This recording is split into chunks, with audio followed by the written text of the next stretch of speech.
Let's now welcome Dr. Thelela Ngcetane-Vika, who is an international law, security studies and global governance expert from the Wits University School of Governance. And she's joining us to help us further unpack this BRICS summit. So, Doctor, it's good to have you with us on the show. Welcome. Let's start with the good news today. BRICS has new members, right? Yesterday, we were actually just looking at the potential confusion, though, around the addition of more member states can actually result in with extremely different ideologies like our current GNU.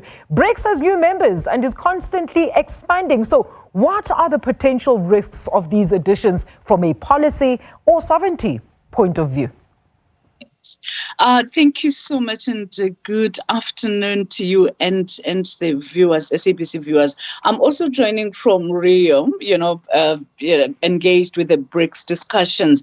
Well, one of the challenges, one of the risks with the expansion, and it's been a debate here in Rio and also within the partners of BRICS, is that there is beginning to be a lack of coherence in terms of the common vision and goal. Remember, when BRICS was formed with the core founding members, which BRIC initially and then BRICS later, they had a particular vision and goal, which is more economic integration and others.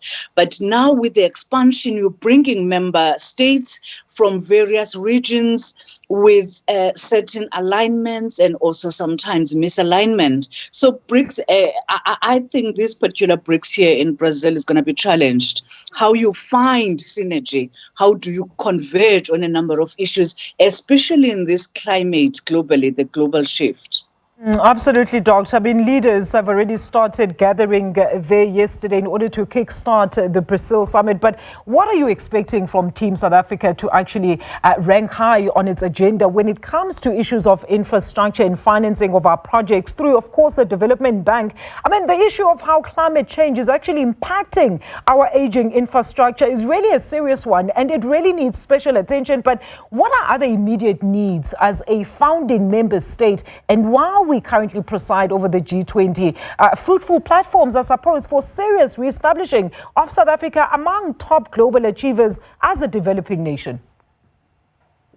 Well, I don't have much expectation for this BRICS summit. I think there's going to be some navigation South Africa would have to make. And thank goodness that South Africa has got a very good relationship with Brazil. But remember, there's also debate here that's raging.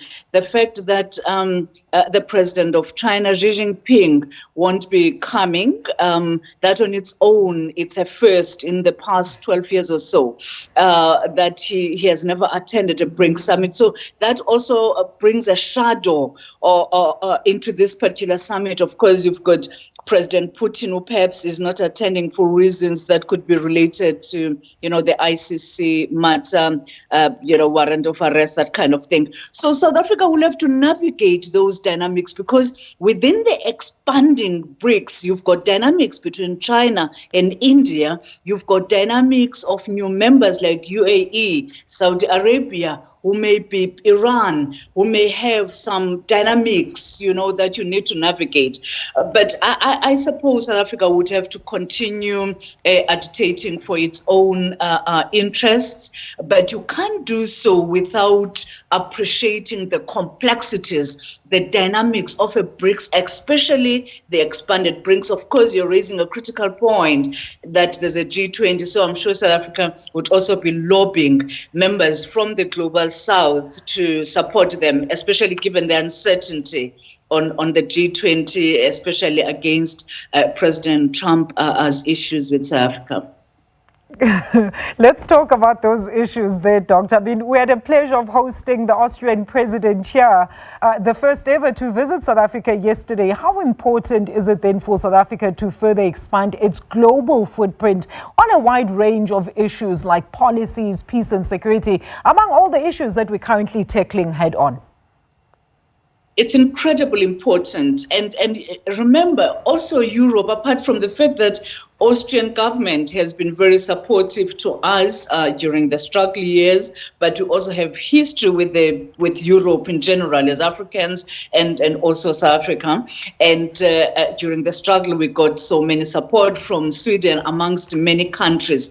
So the state visit by the president of Austria is incredibly important. South Africa is also trying to find its identity in this really rapidly shifting global order, whether this global order will bring rise to what they call the multipolar world. In other words, many alliances that are not necessarily dominated by the United States. So South Africa is trying to navigate that space, but it's not an easy one because there is fluidity. There is fluidity in Europe, for instance. There is fluidity in Asia.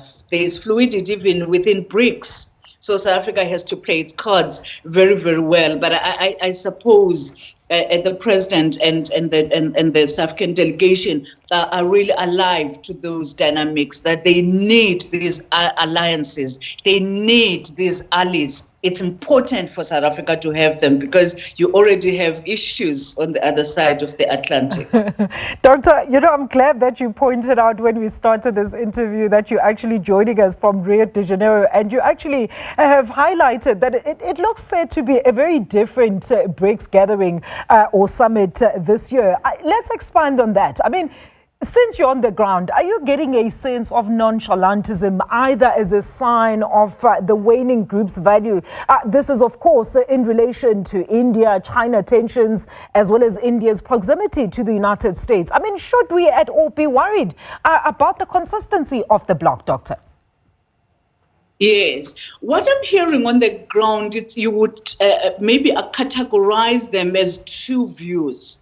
The other one, it's those who are really thinking that BRICS should move in earnest in trying to achieve all the aspirations, the goals, the vision, and all the agenda items they've set themselves to achieve over time. And hopefully with the expansion, you increase the global GDP towards BRICS. So you get that side of, conversations within think tanks, within government delegations, in academia, that conversation is raging. But you also have the other side of the debate who are very skeptical, if you like, thinking that the expansion is problematic on its own. It has diluted the core vision and mission and goals of BRICS. And there's a sense that perhaps BRICS first needs to consolidate itself. And maybe expansion, whilst is not a problem on its own,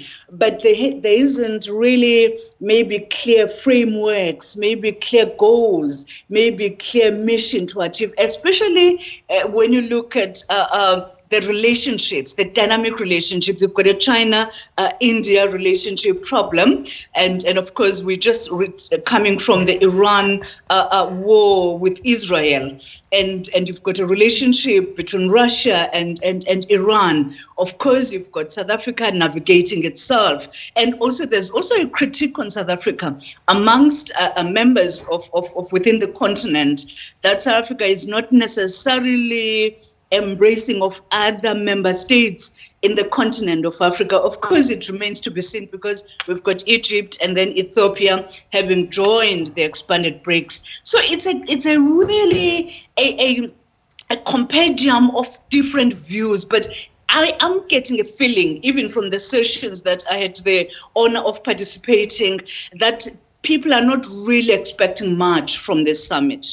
Very worrying indeed. Doctor, thank you so much for that great level of engagement. Then best of luck for the rest of the summit. Dr. Thelela Ngcetane-Vika, there's an international law, security studies, as well as global governance experts from the Wits University School of Governance. And she was joining us live from Brazil in Rio de Janeiro, where, of course, the BRICS 2026 summit is set to take place as of tomorrow.